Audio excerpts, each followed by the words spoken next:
मिर्चल मलकाजगिरी जिले के पेट बशीराबाद में एक फाइनेंसर ने उसके दोस्त को मुबैना तौर पर बंधक बना लिया और धमकी दी और मारा पीटा। पुलिस के मुताबिक यशवंत ने अपने दोस्त श्रीनाथ रेड्डी से, जो कि एक फाइनेंसर है, से गुज़िश्ता साल दिसंबर में नारसिंगी में नए साल 2025 की तकरीब के इनेकाद के लिए 5 लाख रुपए का हैंड लोन लिया था। श्रीनाथ रेड्डी की तरफ से बार बार याद दहानी के बाद भी यशवंत रकम की अदायगी में नाकाम रहा था, जिसके बाद 14 मार्च को श्रीनाथ रेड्डी ने यशवंत को पकड़ लिया और उसके साथियों के साथ शराब की बोतलों, हॉकी स्टिकों और बेल्टों के साथ बजाज शोरूम के करीब खुले मैदान में उसे बंधक बना लिया और मारा पीटा। यशवंत की वालिदा की शिकायत की बुनियाद पर पेट बशीराबाद पुलिस ने श्रीनाथ रेड्डी और दीगर के खिलाफ गैर कानूनी बंधक बनाने और हमला करने का मुकदमा दर्ज कर लिया।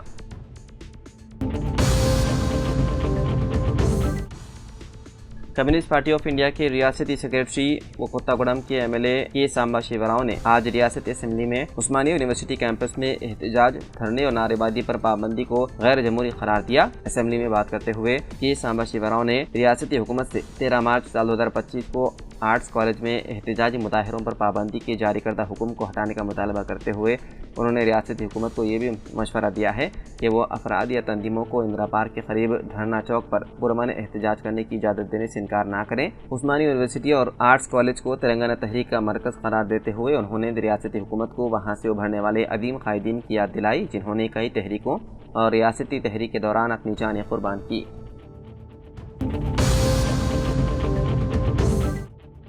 हैदराबाद के इलाके शेखपेट में मंगल की अरल सुबह एक मकान में सरखी की वारदात पेश आई। सारिखों ने 34 तोले सोने के जेवरात और 4.5 लाख रुपए नकद रकम चुरा लिए। इसके अलावा सारिखों ने मकान से 550 कैनेडियन डॉलर भी चुरा लिए। कोई सबूत न छोड़ने के लिए चोरों ने घर से सीसीटीवी कैमरे और हार्ड डिस्क भी चुरा लिए। ये वाक़या उस वक्त पेश आया जब घर के अफराद खानदान अपने रिश्तेदारों से मिलने गए थे। मालिक मकान, जिसकी शनाख्त मुजाहिद के नाम से हुई है, वो घर वापस आए और देखा कि घर का सामान बिखरा हुआ है, अलमीरा टूटा हुआ है और नकदी गायब है। मकान मालिक मुजाहिद ने पुलिस को वाक़े की तफसीलात फराहम करते हुए सारिखों को फौरी गिरफ्तार करते हुए मसरूक़ अशिया बरामद करने का मुतालबा किया।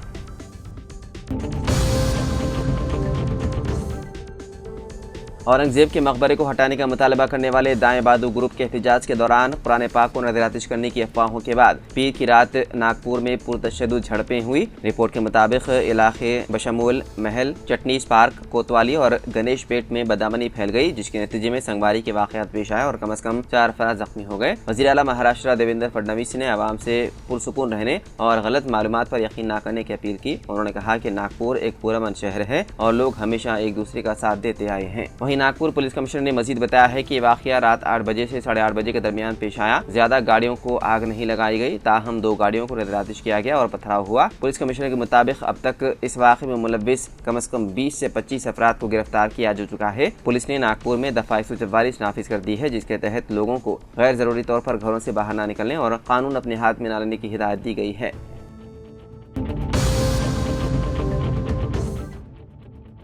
तेलंगाना के वज़ीर आला रेवंत रेड्डी ने वज़ीर आज़म नरेंद्र मोदी से मुलाकात के लिए एक मकतूब रवाना किया। उन्होंने दरख्वास्त की है कि उन्हें तेलंगाना में कांग्रेस, BRS, BJP, MIM और CPI के नुमाइंदों के साथ मुलाकात का वक्त किया जाए। वज़ीर आला ने अपने मकतूब में जिक्र किया कि रियासती असेंबली ने BC रिजर्वेशन में इजाफे के बिल की मंजूरी दी है। उन्होंने मरकज़ से दरख्वास्त की है कि वो इस बिल की हिमायत करे। वादे है कि तेलंगाना असेंबली ने पीर के रोज़ 2 बिल्स को मंजूरी दी है, जिसके तहत रियासत में तालीम, मुलाजिमतों और मुकामी इदारों में BC तबक़ात के लिए 42% रिजर्वेशन फराहम किया जाएगा।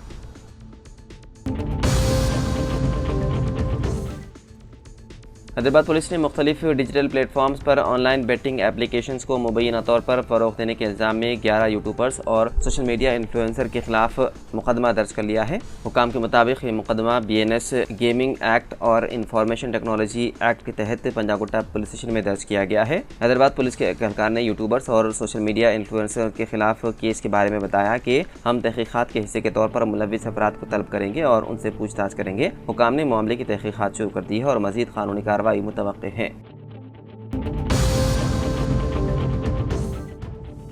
कांग्रेस से मुअत्तलशुदा रुकन कानून साज कौंसिल तीन मार मल्लाना ने असेंबली लॉबी में BRS वर्किंग प्रेसिडेंट KTR और साबिक वजीर T हरीश राव से मुलाकात की। इस मौके पर BRS के अरकान असेंबली और कौंसिल भी मौजूद थे। असेंबली में BC तबकात के लिए 42% तहफ़्फ़ुज़ात से मुताल्लिक़ बिल की पेशकशी पर तीन मार मल्लाना ने हरीश राव और KTR से बातचीत की। BRS लेजिस्लेचर पार्टी ऑफिस में हुई इस मुलाकात के दौरान तीन मार मल्लाना ने बिल की मुखालिफत करने पर जोर दिया। उन्होंने कहा कि तबकाती सर्वे के जरिए पसमानदा तबकात से नाइंसाफी की गई है। BC तहफ़्फ़ुज़ात को दस्तूरी तरमीम के जरिए कानूनी हैसियत देने के लिए तीन मार मल्लाना नई दिल्ली में धरना मुनज़्ज़म करेंगे। तेलंगाना के रुकन कानून साज कौंसिल जनाब आमिर अली खान साहब ने हुकूमत पर जोर दिया है कि वो अक़लियतों पर बढ़ते हुए हमलों को रोकने के लिए खुसूसी कानून साजी करे। तेलंगाना कानून साज कौंसिल में इस मसले को खास तौर पर मौज़ूए बहस बनाते हुए आमिर अली खान साहब ने रियासत में अक़लियतों के खिलाफ बढ़ते हुए तशद्दुद के वाक़यात पर तशवीश का इज़हार किया और उनके हुकूक के तहफ़्फ़ुज़ के लिए फौरी कार्रवाई करने का मुतालबा किया। कांग्रेस लीडर आमिर अली खान ने कहा कि जहाँ तेलंगाना में कांग्रेस हुकूमत अक़लियतों की फलाह बहबूद के लिए संजीदगी से काम कर रही है, वहीं हालिया दिनों में अक़लियतों पर होने वाले हमलों से अक़लियतों में खौफ और अदम तहफ़्फ़ुज़ का एहसास पैदा हुआ है। उन्होंने निशानदही की कि छोटे मोटे वाक़यात भी अक़लियतों के खिलाफ टारगेट हमलों की शक्ल इख्तियार कर रहे हैं, जिससे उनकी हिफाजत और वक़ार के बारे में अंदेशे बढ़ रहे हैं। उन्होंने इल्ज़ाम आयद किया है कि शुमाली हिंद में मुसलमानों के खिलाफ एक पार्टी की तरफ से जहर फैलाया जा रहा है और इस जहर की वजह से तेलंगाना में भी मुसलमानों पर हमले किए जा रहे हैं। उन्होंने इसकी रोकथाम के लिए सख्त तरीन कार्रवाई करने का मुतालबा किया।